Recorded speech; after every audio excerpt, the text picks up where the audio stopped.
Bulletin में खुशामदीद। साबिक वज़ीर-ए-आज़म और मुस्लिम लीग नून के रहनुमा शाहिद खाकान अब्बासी ने आज़ाद कश्मीर इलेक्शन को मुस्तरद करते हुए कहा है कि यहाँ डमी वज़ीर-ए-आज़म लाया जा रहा है। आज़ाद कश्मीर के वज़ीर-ए-आज़म राजा फारूक हैदर ने कहा कि इमरान खान का चेहरा कश्मीरी और पाकिस्तानी अवाम के सामने लाकर रखेंगे। उन्होंने कहा कि इलेक्शन में पैसे का इस्तेमाल किया गया है। एहसन इकबाल ने कहा कि हमारी दोबारा गिनती की दरख्वास्तों को मुस्तरद किया जा रहा है। आज़ाद कश्मीर के अवाम के मैंडेट पर डाका मारा गया है। विफाकी वज़ीर इत्तलात फवाद चौधरी का कहना है कि साबिक वज़ीर आज़म रो रो कर बता रहे थे कि वो हार गए क्योंकि धांधली हुई। PTI की पहली हुकूमत है जिसने आज़ादाना और मुनसिफाना इलेक्शन को यकीनी बनाया। इंतखाबी इस्लाहात ऑपोजिशन के सामने रख दी हैं। इस्लाहात की तजावीज़ सहीफा नहीं, ऑपोजिशन चाहे तो अपनी तजावीज़ ले आए।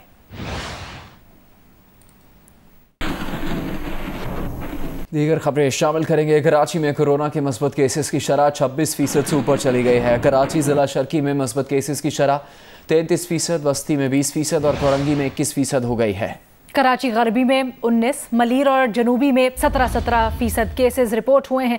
हैदराबाद में कोरोना के मुस्बत केसेस की शरह 10% के करीब पहुंच गई है, जबकि सिंध भर में मजमूई तौर पर कोरोना की शरह एक हफ्ते में बुलंद तरीन सतह तकरीबन 13% हो गई है। हुक्काम के मुताबिक कराची में 553 वेंटिलेटर्स में से 316 पर मरीज मौजूद हैं। कराची में कोरोना के मुख्तस ऑक्सीजन बेड्स की तादाद 540 रह गई है। कराची में 1179 जो बेड्स हैं ICU बेड्स, उनमें से 639 ICU बेड्स पर मरीज हैं। कराची में कोरोना की सूरत हाल बेकाबू होने पर वज़ीर आला सिंध ने IG और कमिश्नर को शहर में शाम 6 बजे के बाद मुकम्मल पाबंदी लगाने की हिदायत कर दी है। कहा कराची में शाम में कोई गैर ज़रूरी घर से बाहर ना निकले। कराची में तमाम ट्यूशन सेंटर्स को फौरी बंद करने की हिदायत भी की। वज़ीर आला सिंध का कहना है कि जुमे के दिन वो दोबारा कोरोना सूरत हाल का जायज़ा लेंगे। अगर सूरत हाल बेहतर ना हुई तो मज़ीद सख्त इक़दाम करेंगे।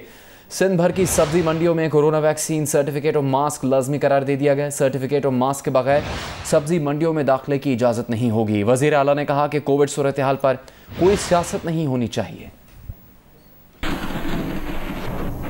नूर मुकद्दम कत्ल केस में अहम पेशरफ्त हुई है। मुल्जिम ज़ाहिर जाफर का मोबाइल फ़ोन बरामद कर लिया गया है। मोबाइल डेटा से इंकशाफ हुआ कि नूर मुकद्दम के कत्ल के रोज़ मुल्जिम ज़ाहिर जाफर ने अपने वालिद से 5 बार राब्ता किया। पुलिस ने वाक़े की CCTV वीडियो भी हासिल कर ली है। वीडियो में नूर मुकद्दम को पहली मंजिल से छलांग लगाते, दरवाजे की जानिब भागते और मुल्जिम जाफर को इस बालों से पकड़कर घसीटते हुए कमरे में ले जाते देखा गया है। मौके पर मौजूद गार्ड सब देखता रहा मगर नूर मुकद्दम की कोई मदद नहीं की। पुलिस ने नूर को यरगमाल बनाए जाने के दौरान उसके घर से मंगवाए गए 3 लाख रुपए भी मुल्जिम की निशानदेही पर रिकवर कर लिए हैं।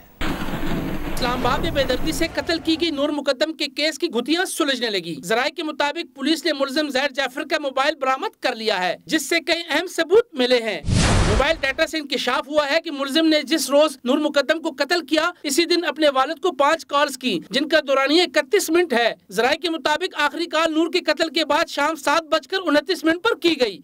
कत्ल से एक रोज पहले भी नूर को यरगमाल बनाने के दौरान मुल्जिम ने अपने वालिद को 4 कॉल्स की, जिनका दौरानिया 32 मिनट है। मुल्जिम ज़ाहिर जाफर ने वक़ुआ के रोज सुबह 10:54 पर नूर मुकद्दम की वालिदा को भी 2 बार अपने मोबाइल फोन से कॉल की, जिनका दौरानिया 18 मिनट है। ज़राए के मुताबिक मुल्जिम ज़ाहिर जाफर ने नूर की वालिदा से दोनों बार झूठ बोला कि इसे इनकी बेटी के बारे में कुछ पता नहीं। ज़राए के मुताबिक पुलिस की हासिल करदा CCTV फुटेज में नूर मुकद्दम को पहली मंजिल से नीचे गिरते देखा गया। नूर गिरने के बाद घर के मरकजी गेट की तरफ दौड़ी।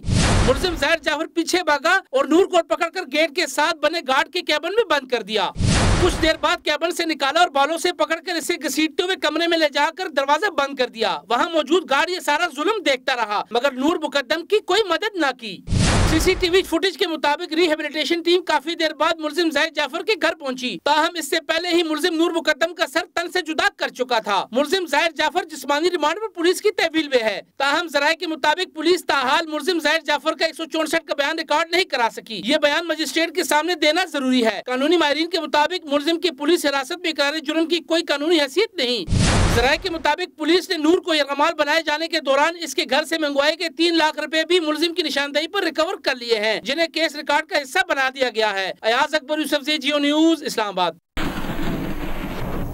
नूर मुकद्दम कत्ल केस में अदालत ने मुल्जिम ज़ाहिर जाफर के वालिदैन समेत 4 मुल्जिमान का 14 रोज़ा जुडिशल रिमांड मंजूर कर लिया है और उन्हें अडयाला जेल भिजवा दिया।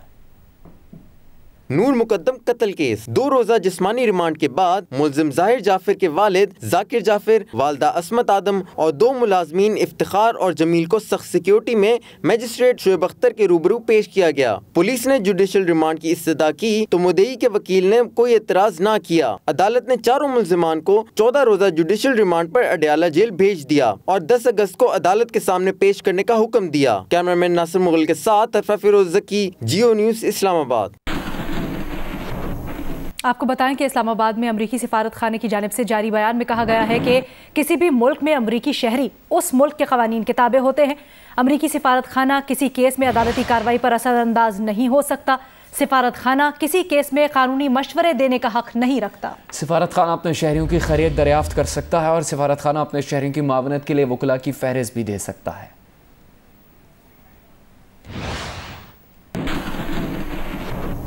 वज़ीर आज़म इमरान खान से इस्लामाबाद में सऊदी वज़ीर ख़ारजा फैसल बिन फरहान अल सऊद ने मुलाकात की, जिसके दौरान 2 तरफ़ा ताल्लुकात और ख़ित्ते की सूरत हाल पर तबादला ख्याल किया गया। वज़ीर आज़म इमरान खान ने कहा कि अफ़गान मसले का हल ख़ित्ते में अमन और सलामती के लिए ज़रूरी है। अफ़गान तनाज़े के हल के लिए तमाम फ़रीक़ैन तामीरी किरदार अदा करे।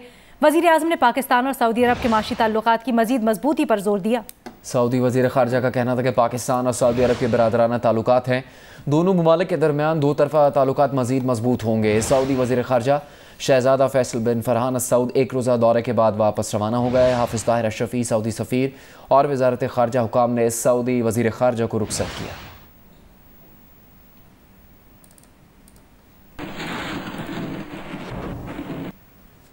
Army chief general Qamar Javed Bajwa से south African national defence forces के सरबराह ने GHQ में मुलाकात की, जिसमें बाहमी दिलचस्पी के उमूर, इलाकाई सलामती की सूरत हाल, ट्रेनिंग और सिक्योरिटी ताउन पर बातचीत हुई।